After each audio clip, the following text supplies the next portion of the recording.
Assalamualaikum warahmatullahi wabarakatuh. Perkenalkan, nama saya Raffi Kurniawan dan di sini saya akan membuat video edukasi mengenai pajak bumi dan bangunan.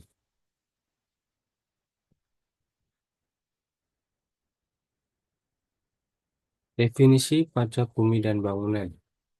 Pajak bumi dan bangunan adalah pajak yang bersifat kebendaan dan besarnya pajak terutang ditentukan oleh objek yaitu bumi dan bangunan.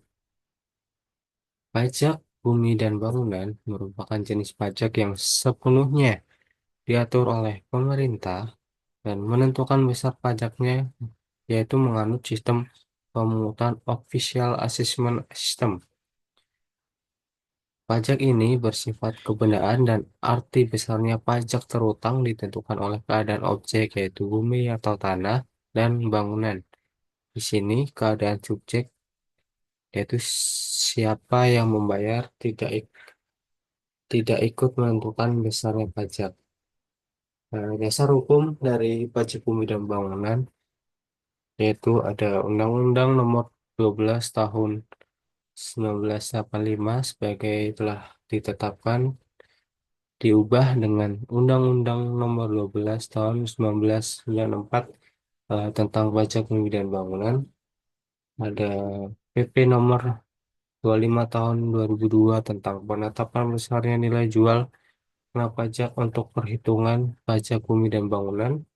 PP Nomor 16 Tahun 2000 tentang pembagian hasil penerimaan PBB antara pemerintah dan pusat dan daerah. Keputusan Menteri Keuangan Nomor 532 KMK Nomor 04/1998 yang ditetapkan diganti Peraturan Menteri Keuangan Republik Indonesia Nomor 150 PMK 03 Tahun 2020 tentang klasifikasi dan besarnya NJOP sebagai dasar pengenaan pajak bumi dan bangunan. Tentang yang terakhir ada Keputusan Menteri Keuangan Nomor 201 KMK 04 2000 yang telah diganti Peraturan Menteri Keuangan Republik Indonesia Nomor 67 PMK 03 Tahun 2017 tentang penetapan besarnya NJOP TKP. Berikutnya ada objek dan subjek pajak bumi dan bangunan. Objek dari PBB meliputi sawah, ladang, kebun, tanah, pekarangan, pertambangan, jalan tol, dan pagar mewah. Selanjutnya ada subjek PBB, yaitu orang, pribadi, atau badan secara nyata yang meliputi A. Mempunyai suatu hak atas bumi dan bangunan, B. Memperoleh manfaat atas bumi dan bangunan, C. Mempunyai suatu bangunan, dan D. Menguasai bangunan. Eh, Berikutnya ada mekanisme pembayaran pajak. Dalam sistem pembayaran pajak, memiliki mekanisme yang harus kita taati, yaitu mekanisme administrasi pengenaan, pembayaran, dan penyetoran pajak yang meliputi 5 tahap. Di antaranya ada surat pengenaan objek pajak atau SPOP. Setiap wajib pajak harus mendaftarkan objek pajaknya kepada kantor pelayanan PBB serta setempat dengan cara mengisi SPOP, surat pengenaan objek pajak, dan menyampaikan kembali selambat-lambatnya 30 hari setelah formulir SPOP diterima. Selanjutnya ada surat ketetapan pajak SKP. Apabila SPOP tidak dikembalikan dalam jangka waktu 30 hari dan setelah ditegur maka akan dikeluarkan SKP, surat ketetapan pajak secara jabatan yang ditetapkan ditambah 25% dari hasil perhitungan PBB-nya. Yang ketiga ada surat pemberitahuan pajak terutang atau SPPT. Fungsi dari SPPT ini sama dengan SKP, yaitu surat perintah kepada wajib pajak untuk segera membayar pajak sesuai dengan besarnya ketetapan yang tertera di surat tersebut. Yang keempat ada surat tagihan pajak atau STP. Surat tagihan pajak yang memuat tentang denda administrasi sebesar 22% per bulan setiap keterlambatan dari jatuh tempo. Dan kelima, yang terakhir ada pajak terhutang dari SPPT harus dilunasi selambat-lambatnya 6 bulan dan berdasarkan SKP atau STP selamat-lambatnya 1 bulan. Berikutnya ada tarif pajak. Di sini ada tarif pajak umum dan tarif efektif. Tarif pajak umum yaitu tarif pajak yang dikenakan atas objek pajak yaitu sebesar 0,5% dari tarif tersebut dihitung dari suatu besar perhitungan pajak, dasar perhitungan PBB dan nilai jual kena pajak atau NJKP. Tarif efektif yaitu tarif sebenarnya yang membebani WP. Tarif ini diperoleh dari tarif umum dikalikan dengan besar NJKP. Mengingat besarnya NJKP adalah 40% dan 20% dari nilai jual pajak, maka kita mempunyai dua macam tarif efektif yaitu 0,2 per mil dan 0,1 per mil.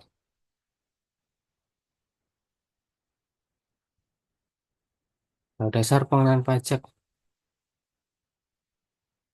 Di sini ada tiga dasar pengenaan pajak yaitu nilai jual objek pajak NJOP, nilai jual kena pajak NJKP, dan nilai jual objek pajak tidak kena pajak atau NJOP-TKP. Misalnya NJOP ditetapkan setiap 3 tahun kecuali untuk daerah tertentu ditetapkan setiap tahun sesuai dengan perkembangan daerahnya. Pedoman ditetapkan NJOP Bumi dan Bangunan mengacu pada Peraturan Menteri Keuangan Nomor 150 PMK 03 Tahun 2010. Nilai jual kena pajak atau NJKP.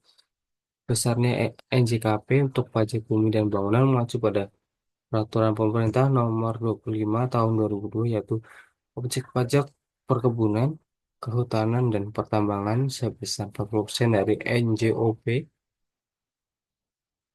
Sebesar 40% dari NJOP apabila NJOP lebih dari 1 miliar dan sebesar 20% dari NJOP apabila NJOP lebih besar dari 1 miliar. Berikutnya nilai jual objek pajak tidak kena pajak NJOP-TKP melalui Peraturan Menteri Keuangan Nomor 23 PMK 203 Tahun 2015 yang menetapkan NJOP-TKP sebesar 12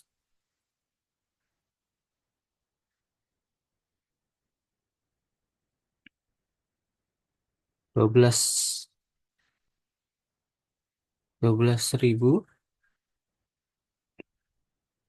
12 juta apabila setiap wajib pajak mempunyai beberapa objek pajak, maka yang diberikan NJOPK adalah objek pajak dengan nilai besar, sedangkan objek pajak hanya ditetapkan dikenakan secara penuh tanpa dikurangi NJOP-TKP. Perhitungan pajak bumi dan bangunan. Di sini ada tarif PBB maksimal 0,5% dari NJKP. Rumus perhitungan PBB kemudian 0,5 dikali NJT, NJKP. Di sini berikut contoh perhitungan PBB. Di sini ada wajib pajak A mempunyai objek pajak berupa tanah seluas 800 meter persegi dengan harga 300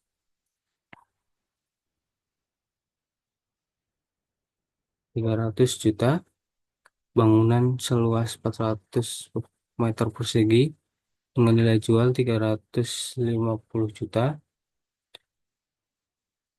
taman seluas 200 meter persegi dengan nilai jual 50 juta,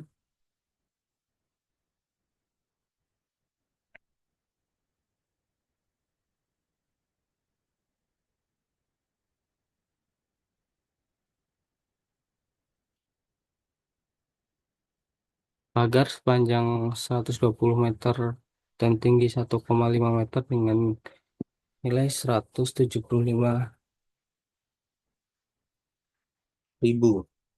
Besar pajak terutama adalah nilai jual tanah 800 meter persegi dikali 300.000 sama dengan 240 juta. Nilai jual bangunan 400 meter persegi dikali 350.000 sama dengan 140 juta. Berikutnya ada nilai jual taman 200 meter persegi dikali 50.000 sama dengan 10 juta. Nilai jual pagar 120 meter dikali 1,5 meter dikali 175.000 sama dengan 31.500 juta. Nah, total dari NJOP yaitu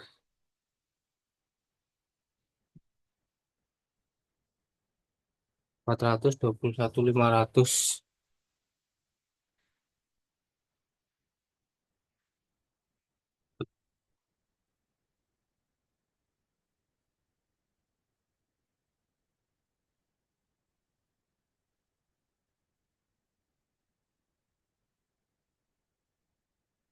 Dan nilai NJOP TKP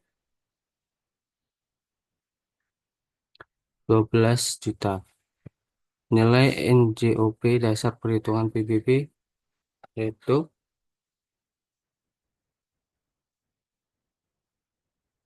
409.500 juta. Nilai NJKP 20% dikali 409.500 juta sama dengan 81.900 juta.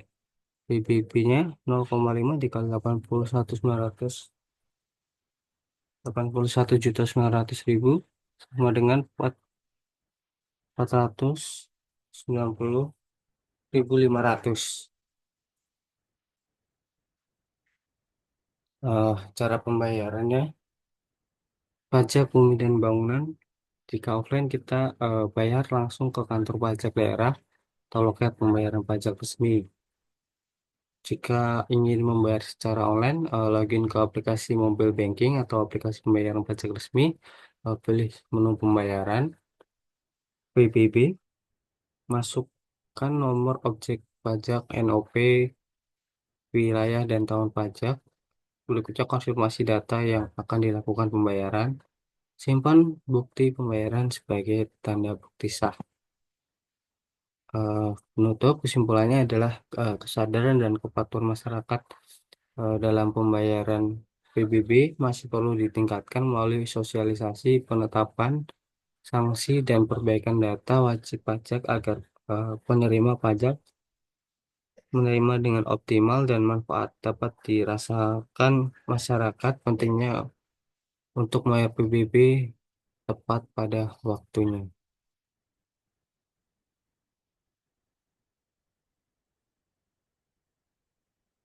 Sekian video dedikasi tentang pajak bumi dan bangunan. Sekian dari Iqbal Hidayah. Wassalamualaikum warahmatullahi wabarakatuh.